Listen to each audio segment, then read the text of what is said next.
Dante, muy buenas noches. Hola Elías, ¿qué tal? ¿Cómo estás? Buenas noches. Todo bien, afortunadamente. Un día un poco complejo, un poco complicado. Si por ahí escuchan unos cacerolazos, no se vayan a asustar porque es parte de lo que estamos viviendo en estos momentos. Quizá paralicemos un poco la transmisión, dependerá si es que hay o no hay bulla. Con ese disclaimer tenemos que empezar el día de hoy por la situación complicada que tenemos. Pero lo que vamos a hablar el día de hoy es un asunto que en el plano de la jurisprudencia laboral se ha tratado en algunos momentos de dejar de lado, pero afortunadamente existen pronunciamientos que vamos a justo el día de hoy vamos a repasar, que nos dicen cómo es que tenemos que nosotros en un juicio probar uno de los hechos más importantes, ¿no? Que es el acto de despido. Bajo esa premisa es lo que vamos a hacer el día de hoy. Vamos a desarrollar un poco de jurisprudencia, vamos a tocar algunos tópicos prácticos que se presentan en el devenir de los procesos judiciales que hemos tenido, para poder así extraer algunas conclusiones propias de esta figura. Dante, tus primeras palabras en torno al tema del día de hoy. Sí, Elías, nada, muy contento de estar aquí. Esperemos que los cacerolazos no interrumpan mucho la transmisión. Pero claro, ya yendo al tema que nos convoca hoy, efectivamente, tú lo has reseñado bastante bien. El despido es uno de los hechos más importantes en la problemática procesal laboral. O sea, qué duda cabe que muchísimos procesos judiciales giran en torno a la ocurrencia o no del acto de despido.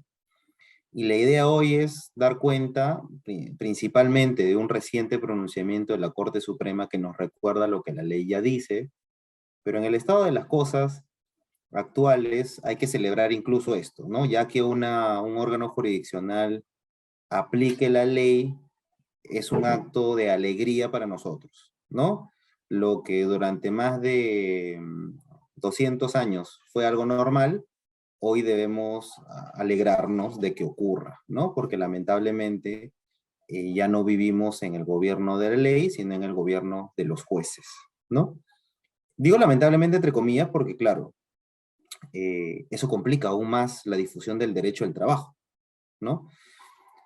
Y bien para nosotros, ¿no? Que lo seguimos y tenemos de qué hablar, ¿no? Si no, este programa no tendría razón de ser, ¿no? Pues justamente por eso nace Dato Laboral, para difundir y criticar la jurisprudencia del trabajo. Pero, ya lo vamos a trabajar seguramente en otro episodio de Dato Laboral, viene generándose una destrucción, y lo digo así, sin miramientos, una destrucción de la normativa laboral por parte de algunos jueces laborales, que bajo la hipótesis de reivindicación o de una particular forma de ver el mundo, intentan hacer lo que no se logra en el Congreso. Entonces ya lo discutiremos en su oportunidad. Menos mal, tenemos una Corte Suprema como órgano de cierre de la jurisdicción laboral y que, en casos como el que nos convoca hoy, toma una decisión acertada desde cualquier punto de vista y que se condice con nuestra legislación. Sin más preámbulos, Elías, ya creo que ya podrías ya dar tu comentario. Gracias, Dante. Antes de ingresar un poco a la sentencia que hemos traído el día de hoy, como siempre solemos hacerlo en Dato Laboral, recuerden ustedes que pueden ingresar a la página web del estudio www.prcp.com.pe, en donde ustedes van a encontrar el blog del estudio con información relevante, noticias, artículos, guías, videos y podcast de Legal Insights, donde ustedes podrán encontrar información de actualidad que les puede ser de mucha utilidad en el día a día. Nuevamente, en la página web del estudio Payet, Rica y Pérez. ¿Qué tenemos el día de hoy, Dante? ¿Qué tenemos en esta casación 17663-2019 ICA? ¿Qué pasó? Mira, el caso es bien sencillo, ¿no? Creo que es el caso típico a los que se enfrentan los jueces de trabajo. Un colaborador, un trabajador, interpuso una demanda de reconocimiento de relación laboral. Se entiende, pues, que él prestaba sus servicios de manera extralaboral, a través de recibos por honorarios, o me parece que en este particular caso tenía un contrato CAS, ¿no? Y claro, sabemos también que los obreros, es una discusión que podríamos tener en otra oportunidad, bajo la aplicación de una regla prevista en la Ley Orgánica de Municipalidades, pretenden desconocer, o en todo caso, alegan de que no deberían ser CAS, sino estar sujetos al régimen laboral de la actividad privada como cualquier trabajador de una empresa privada. ¿Ok? Y en este caso, lo que había pasado es que este señor prestó servicios desde el 5 de enero de 2015 al 7 de noviembre del 2018 para una municipalidad distrital de Subtanjaya. ¿Ok? Entonces, además de pedir el reconocimiento de relación laboral, insisto, bajo el ámbito del régimen laboral privado, porque sí tenía una relación laboral, pero bajo el régimen CAS, ¿no? Quería ser reconocido como trabajador del régimen privado, 728, con los beneficios que le corresponden, pedía la reposición por despido incausado, porque se le había, según su alegación, había sido despedido de su labor como obrero. Lo que pasa, eh, sí, lo que pasó aquí, Elías, para que tú luego ingreses al análisis de la casación, es que, claro, en primera y en segunda instancia se declara fundada en parte la demanda. En realidad, lo reconocen como trabajador del régimen laboral de la actividad privada, ¿ok? Y le pagan los beneficios, digamos, diferenciales, ¿no? Le pagan los beneficios diferenciales, porque sabemos que hay una, evidentemente, digamos, una diferencia entre los trabajadores del 728 y los trabajadores del CAS, ¿no? Pero el juez de primera instancia y la sala no le conceden, ¿ok? No le conceden la reposición por despido incausado. Que creo que en la siguiente diapositiva me parece que figura. Ajá, en la sentencia de primera instancia, ¿no? Se declara fundada, le dan todo menos la reposición.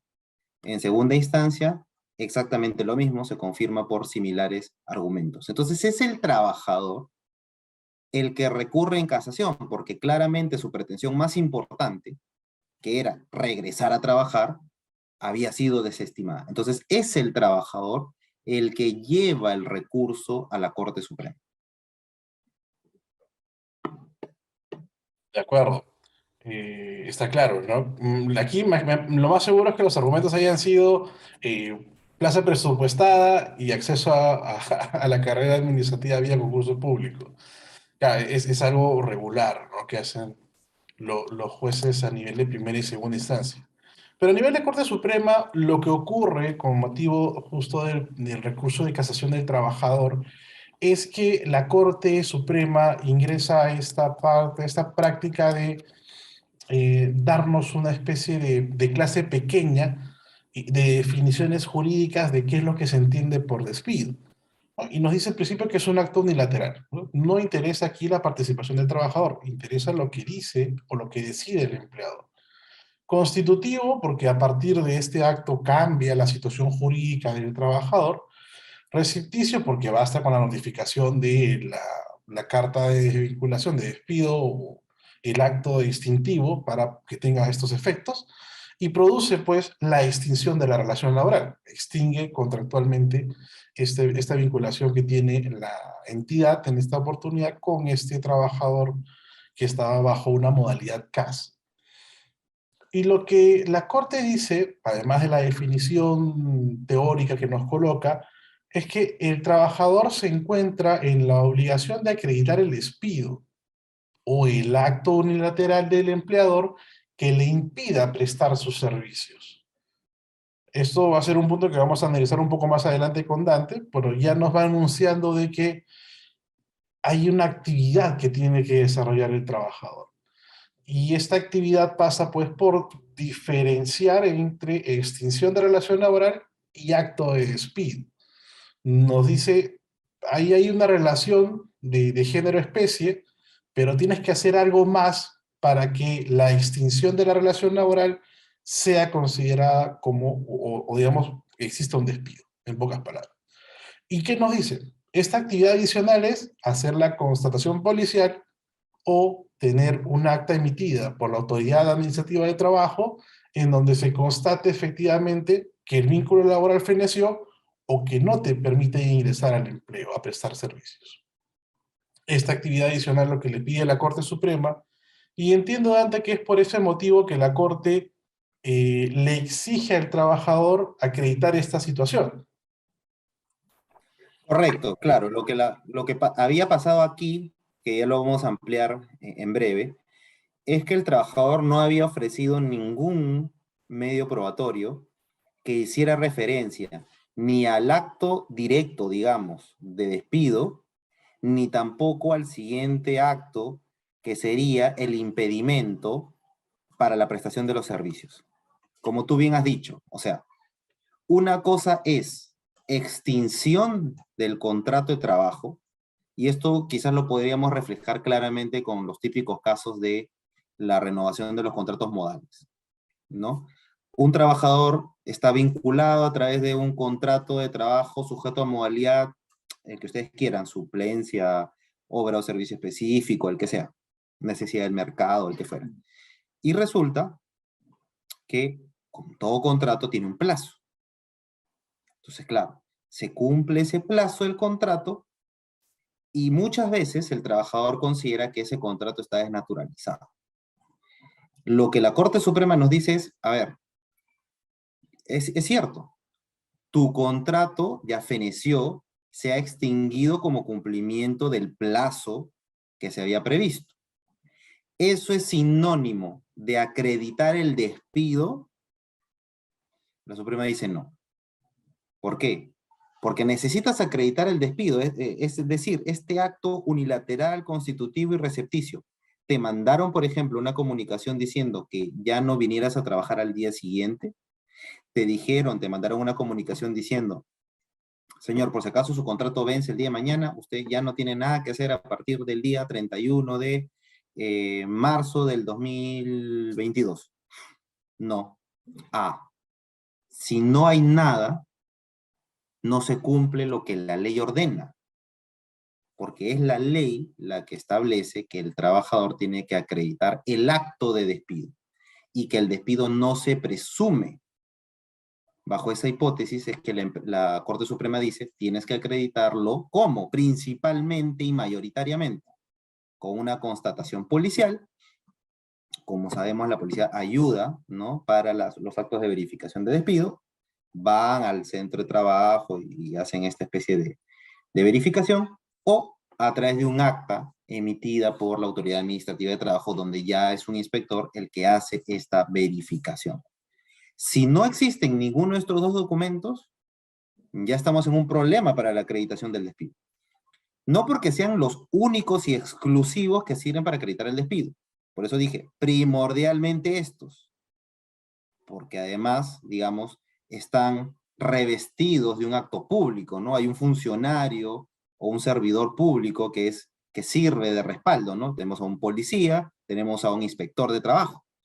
Pero también puede darse el caso en donde, claro, si ya alguien te manda un correo, y lo vamos a discutir luego, un correo electrónico diciendo, señor, usted está despedido, gracias por sus servicios, pues ya no sería necesario una corroboración de ese documento. Pero lo que había pasado, al menos, que se entiende del caso, es que no se había, digamos, acreditado correctamente el despido. Y eso es muy recurrente, ¿no? En estas demandas de reconocimiento de relación laboral o desnaturalización de contratos, siempre se considera que al desnaturalizar automáticamente todo lo que venga después, incluso una extinción de la relación laboral, debe ser considerada como despido. Y aquí, claro, la Corte nos dice, no, no es así, ¿no? Tienes que hacer esta actividad adicional porque, como dice Dante, y esto está en la ley, artículo 37 de la Ley de Productividad, el despido no se presume, se tiene que acreditar. Y aquí la Corte nos lo recuerda. Y digo nos lo recuerda porque tenemos estos pronunciamientos incluso del Tribunal Constitucional. Sentencia del Tribunal 8207-2006, acción de amparo, la 1295-2010, acción de amparo, y una casación también de la Corte Suprema, de la 13050 del 2013, La Libertad, en donde ratifica cuál es el procedimiento que tiene que seguir un trabajador para acreditar este hecho, ¿no? Lo importante es acreditar el hecho del acto del despido, este acto unilateral, acreditarlo en el juicio. No dejar a que el juez presuma de que sí, pues no le permitieron o no continuó trabajando después del vencimiento, entiendo que hay un despido. No, eso la ley no le da ese margen al magistrado. Y la ley, por el contrario, exige una carga probatoria o una obligación de probar, en el caso de los trabajadores, de el acto extintivo, ¿no? Si tú dices que es un despido, es un despido. Y claro, y aquí se abren algunos puntos que Dante comentaba.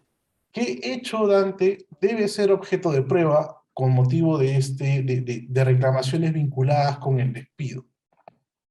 Claro, si logramos hacer esta diferenciación entre extinción de contrato o de extinción del vínculo laboral, no es lo mismo, insisto, que despido. O sea, no es lo mismo. ¿Por qué? Porque la renuncia también es un acto de extinción del contrato de trabajo, el mutuo disenso, etc., ¿no? Entonces, podemos estar de acuerdo en que se extinguió el vínculo laboral, perfecto.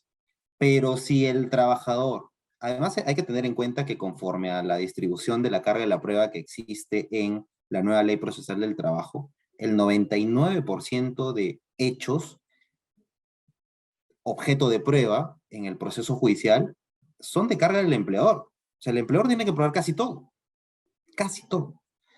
Dentro de las pocas cosas que tiene que probar los trabajadores es, en primer lugar, el despido. Entonces, ¿qué hecho debe ser objeto de prueba? Si el trabajador alega que su contrato, por ejemplo, venció como cumplimiento del plazo del contrato y su alegación es que se le impidió seguir trabajando, ese es el hecho objeto de prueba. Ese es el hecho. Se me impidió seguir trabajando. ¿Qué tendrá que acreditar? ¿Cómo lo podrá acreditar? Insisto, con la constatación policial, donde al día siguiente de vencido el contrato se le dice, señor, usted ya no puede seguir prestando su servicio porque hasta ayer prestó servicio para nosotros. Claro, va a depender de cada caso en concreto. Si la alegación, por ejemplo, es, no, me despidieron verbalmente, ya no es un tema de vencimiento del plazo del contrato, sino de un despido de hecho, ¿no? O sea, me dijeron verbalmente que estoy despedido, bueno, ese hecho será el que será objeto de prueba, el despido verbal. Y luego vamos a ver, ¿no? ¿Se puede acreditar eso? Sí, claro que sí, ¿no? No, lo que pasó es que eh, me enviaron un correo electrónico y me dijeron que estaba despedido. ¿Cuál será el hecho objeto de prueba? Si el despido fue producido a través de una comunicación a través de un correo electrónico. Entonces, como vemos, lo que ocurre normalmente, Elías, es que no se dice nada. O sea, simplemente se ofrece, se pide la reposición, pero no se hace ninguna aseveración a cuál es el hecho objeto de prueba respecto al despido. Entonces, es importante tener en cuenta que tanto la Suprema como el Tribunal Constitucional han exigido, insisto, lo que la ley nos pide, que el trabajador acredite el despido. Si eres un abogado defensor de un trabajador, tendrás que hacer esta gestión de acreditar el despido a través de una constatación policial o a través de una inspección del Ministerio de Trabajo.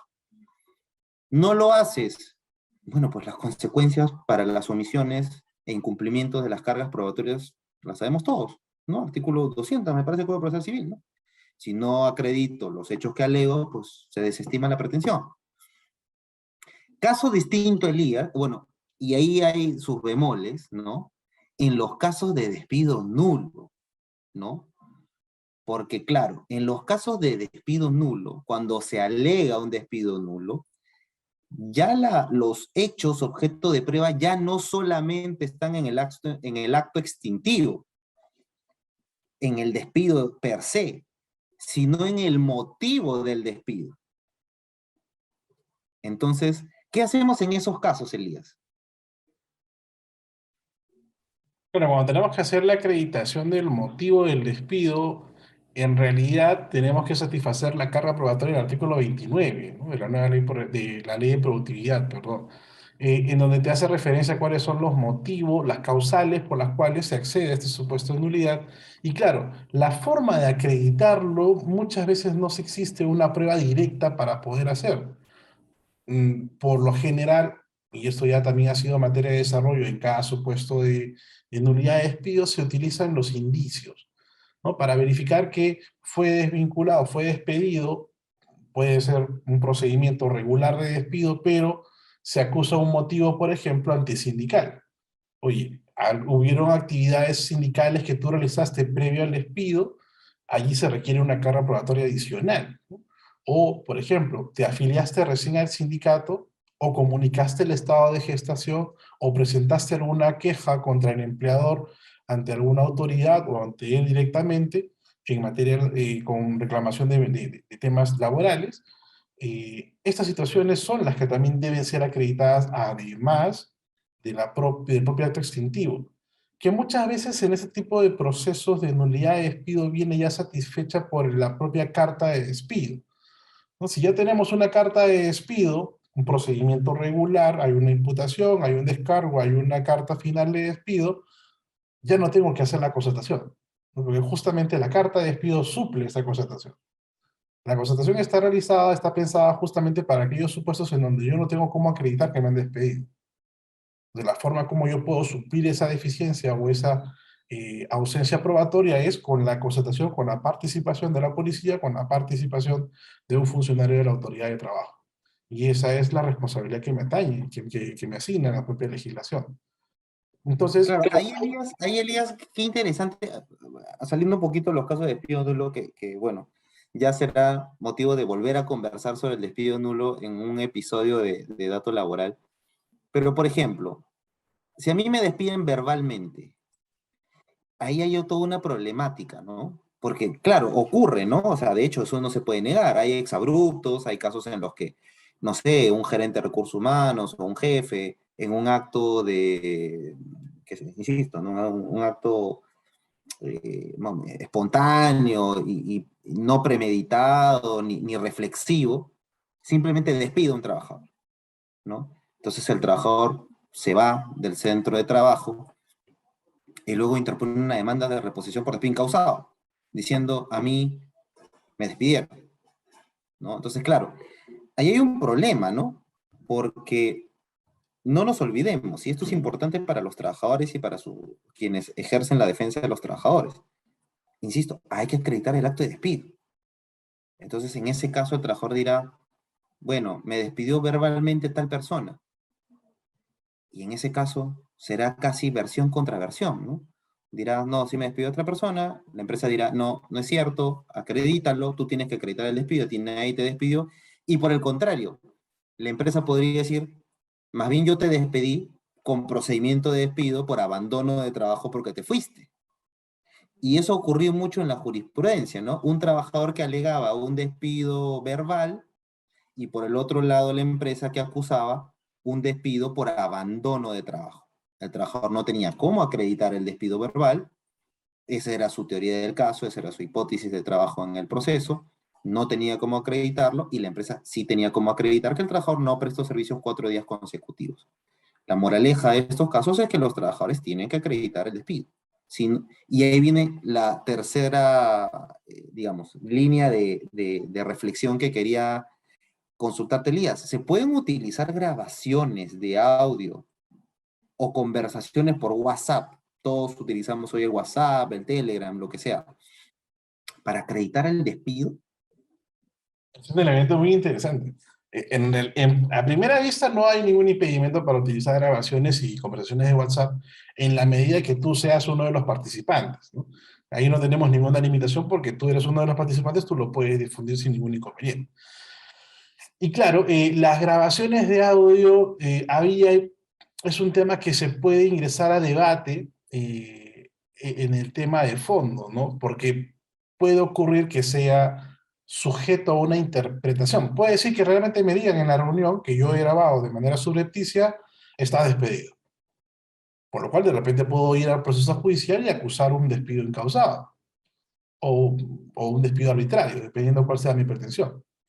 Pero si en la reunión no se hace referencia, estás despedido, sino que, bueno, vamos a iniciar las acciones legales o vamos a iniciar el procedimiento disciplinario si que estamos de repente en una indagatoria o la relación laboral continúa, digamos, allí sí estaría sujeto a inconveniente del trabajador porque tendría que acreditar el acto de despido. No tiene ahí una evidencia directa que le diga, sí, tu relación laboral se extinguió en esa reunión. Sino tienes una evidencia que te dice, vamos a seguir analizando las cosas, mientras tanto la relación laboral sigue vigente. Entonces dependerá mucho de los términos que se puedan utilizar y la forma como sea presentada, porque incluso, viendo un poco más allá, y eso dependerá mucho de la práctica, obviamente, puede ocurrir que la persona que esté involucrada en esta grabación, que diga estás despedido, finalmente no tenga ni siquiera las facultades para poder hacerlo. Con lo cual tendrías una acción efectuada por una persona sin ninguna facultad para ello, por lo cual en principio no tendría ningún efecto. O sea, eso es un tema casuístico, evidentemente, pero si quieres utilizarlo por solo hecho de tener la grabación, bueno, tienes un cierto margen de riesgo que deberías analizar de cara a tu proceso judicial. Si no, tienes siempre la jurisprudencia de la Corte que te dice ve y acredita el despido. Utiliza la constatación, utiliza el tema policial o autoridad del trabajo. Mira, a mí lo que me preocupa son los temas de ofrecimiento, cómo ofrezco la prueba, ¿no? O sea, de ofrecimiento de la prueba, porque, claro, en materia penal, por ejemplo, somos excesivamente celosos con cada etapa, ¿no? Entre el ofrecimiento, la admisión, la valoración de los medios probatorios. Y creo que en materia laboral nos hemos ido al otro extremo, ¿no? O sea, nos hemos ido de muy celosos y muy garantistas en materia penal, obviamente, porque está en juego la libertad de las personas, y eso es correcto, pero en materia laboral nos hemos ido al otro extremo, es decir, ya no importa cómo ofrezcas, si tú ofreces una conversación de WhatsApp, pues será pues de la conversación con el interlocutor que tú dices, y si es un audio, y tú dices que la persona que está hablando en ese momento es el jefe, pues se creerá que lo es, ¿no? Entonces, yo creo que ahí sí hay que, los jueces deberían hilar fino, ¿no? En el sentido de que, claro, si por ejemplo estoy ofreciendo conversaciones de WhatsApp, todos sabemos que hay notarios, por ejemplo, que hacen actas de verificación de los celulares en las que se verifica que la conversación fue entre el número celular número tal, el otro número celular número tal, y dan alguna especie de respaldo adicional a la conversación. Es decir, el juez al ver ya digamos, cuando uno descarga la conversación de WhatsApp, puede darle cierta virtualidad, cierto convencimiento de que esa conversación realmente obedece de tal número de teléfono a tal número de teléfono y que lo que dice ahí no ha sido modificado. Porque uno puede descargar la conversación de WhatsApp y hacer modificaciones. Entonces ahí viene un tema, ¿no? ¿Hasta qué punto estamos siendo pulcros en cuanto a la conservación de los medios de prueba, por ejemplo, en el proceso laboral? Y hasta qué punto ya, porque el trabajador dice que es una conversación, hay que creerlo. O la empresa, lo mismo, ¿no? Entonces, creo que ahí en materia procesal laboral nos falta ser mucho más exigentes, mucho más finos en tanto el ofrecimiento, la valoración, la conservación de los medios probatorios para dar mejores garantías. Me acuerdo mucho un caso de Elías para ir ya culminando nuestra conversación de hoy, caso donde exactamente lo que tú mencionabas, claro, un trabajador decía que fue convocado a una reunión y graba toda la conversación. Claro, la conversación dura como una hora, ¿no? Y claro, dentro de esa conversación en algún momento se menciona la palabra de que el trabajador, si no cumplía con algunas circunstancias, podía ser o iba a ser despedido. Entonces, claro, el trabajador utiliza esa conversación, dice, a mí me han despedido en esa reunión.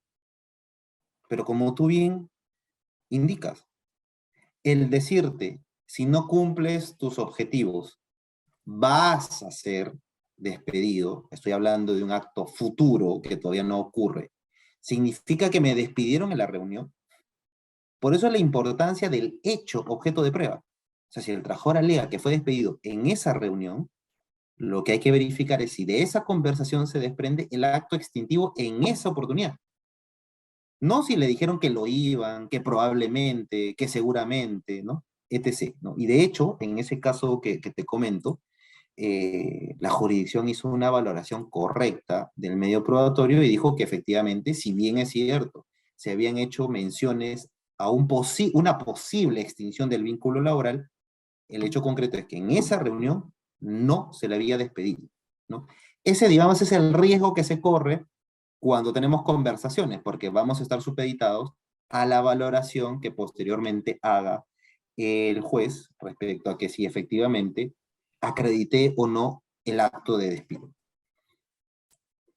Es uno de los problemas más complicados ahora que nos trae esta prueba digital, ¿no? Y totalmente de acuerdo contigo, ¿no? Hay algunos problemas con el tema del WhatsApp, sí, hay, incluso si llegaras a hacer la constatación notarial, no te garantiza de que la otra parte no te vaya a cuestionar ese punto que tú bien indicabas, ¿no? Puede ocurrir que lo haya modificado el chat antes de, ¿no? Pero ahí, evidentemente, no va a ser tu prueba única en el proceso judicial, tienes otras pruebas de corroboración que te pueden permitir mantener ese hilo o ese hecho que tú quieres acreditar.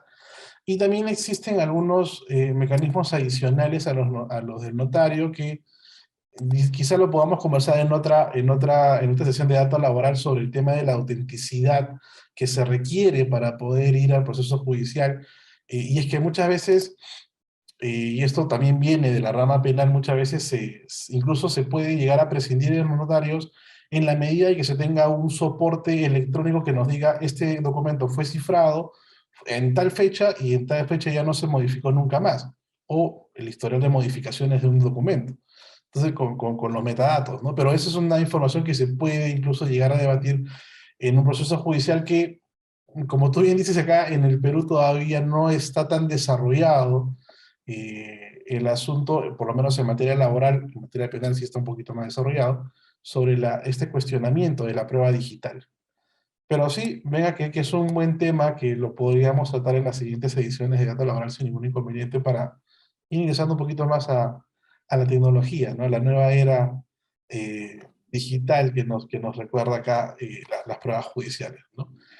Eso en Hablando de cualquier... los siguientes episodios, Elías, Exactamente.